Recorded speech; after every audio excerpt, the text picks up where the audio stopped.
How you doing, my friends? I'm just here to show you something. We got my gardens going on. I got some exciting news coming up. I'm working on something really big gardening wise. I don't want to give away everything right now, but hopefully I have some really great news for you because I might be expanding stuff. But today we're going to talk about how to do intensive gardening right. And this is a really important subject. See, when I do my garden, we do 3 seasons: spring, summer, and fall. And I don't have space to just go to another bed. I mean, I'm fully booked or fully packed in here with stuff. So, when you're doing the intensive gardening, one of the best tips I can give you, and this happens a lot, spring to summer, I don't have as much problem, but when you go from summer to fall, a lot of times what happens is you let the summer drag on too long and go into the fall. So you need to know when to pull the plug on things. And let me just turn the camera around real quick, show you my beds. So to get into your fall garden, I mean, my beds are really packed with stuff all summer. And at some point, you have to say, okay, I got to take this out. So over here, just show you this right here.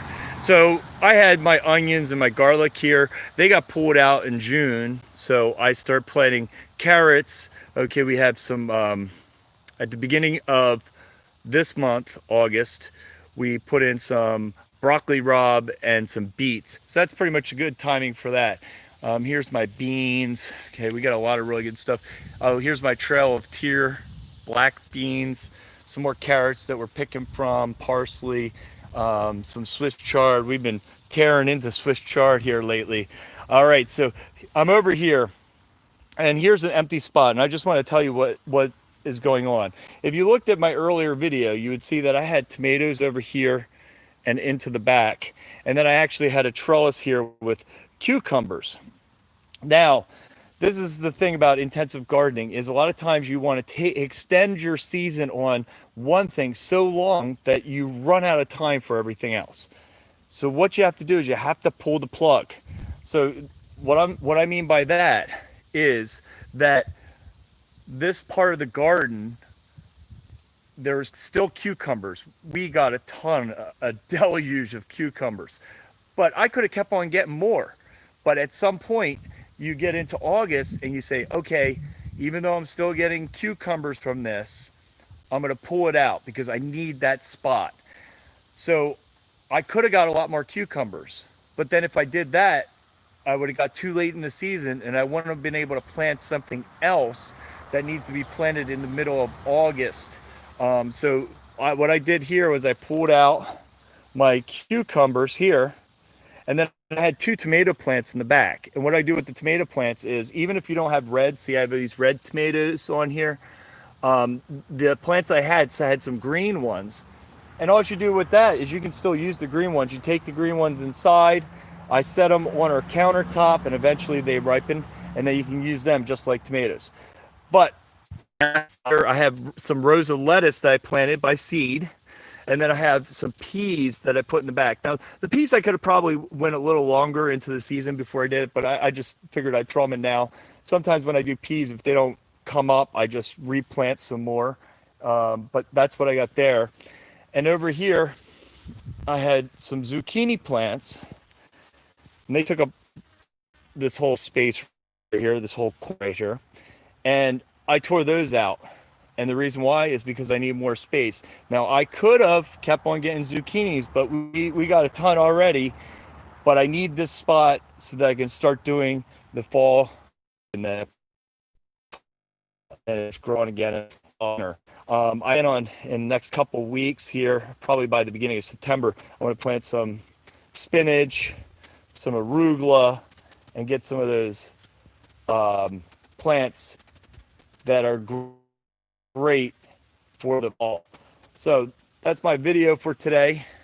Just wanted to give you that little tip. So if you don't have, I like to have full garden beds, and then when you pull something out, succession planting, you would put something back in, but sometimes you can't wait. You have to decide on when you're going to rip things out.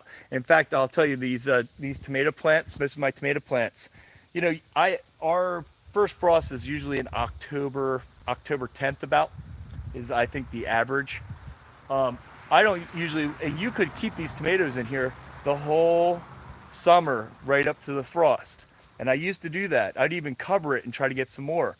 But you find that the production goes way down. And it's better for me just to take what I have left. I've already canned salsa. I've canned tomato sauce. We're going to take some of the tomatoes we have left, can some diced tomatoes. I have tons of tomatoes already for the season. So I'm just, okay, I got these tomato plants left. I have some peppers in between. So what I plan on doing is taking the tomato plants out, giving some more sun to those pepper plants. And then I'll get more pepper plants. And I got one more tip for you. So here's my kale. Now, this is the first year I experimented with this. Usually this Russian kale gets beaten up by cabbage worms. Beaten. I mean, beaten to death. Like by July, mid-July, the leaves have holes all over them. So what I've been doing now is, and I tried this and it worked really well. That's why I wanted to give this tip to you guys. I take off all the leaves. If you look at some of these plants, if you really look at this plant here, okay, I mean, I ripped all the bottom leaves off. And just a couple weeks ago, I only had a few leaves on the top of this because I had taken all the leaves off that really were beaten up by the cabbage worms. And now look at it. It's back growing. We will now have some kale. I could have torn this out. In the past, I've torn them out. And then I plant some new kale. But this year, I just left it in there, tore off some of the bad leaves, and bam, got a great harvest for the fall. Curly kale, we're going to keep that for the fall.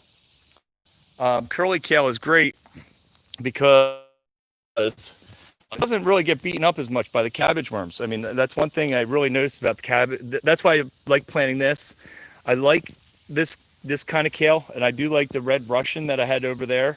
The only thing that's better about this one is it doesn't get beaten up as much. Now this one I usually start getting production off of later than the Russian kale, so it's good to have both. You always want to have more than one of everything. I do the same thing with peppers over here. Is I do some banana peppers and then I do some bell peppers. You'll see them there. And the important thing about that is the reason why I do both is I found in our area for some reason, some years you'll have great, so you can see I'm having a great banana pepper year, but the bell peppers, not such a great year. Another year, like last year, I didn't have very many of these at all, and I had a deluge of the green peppers. I had so many green peppers, I just let them go to red, so they were a little sweeter. And then you'll have other years where you have these and the bell peppers do well. So I usually plant both every year. All right, guys.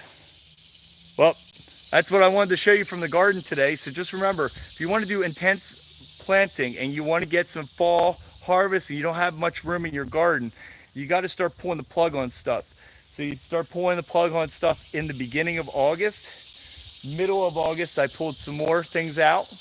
And then my tomatoes, I usually pull out at the beginning of September. I don't like drag them all the way out into the fall. Well, a few plants I might keep here and there.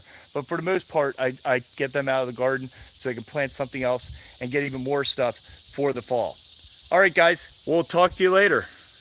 Have a good one.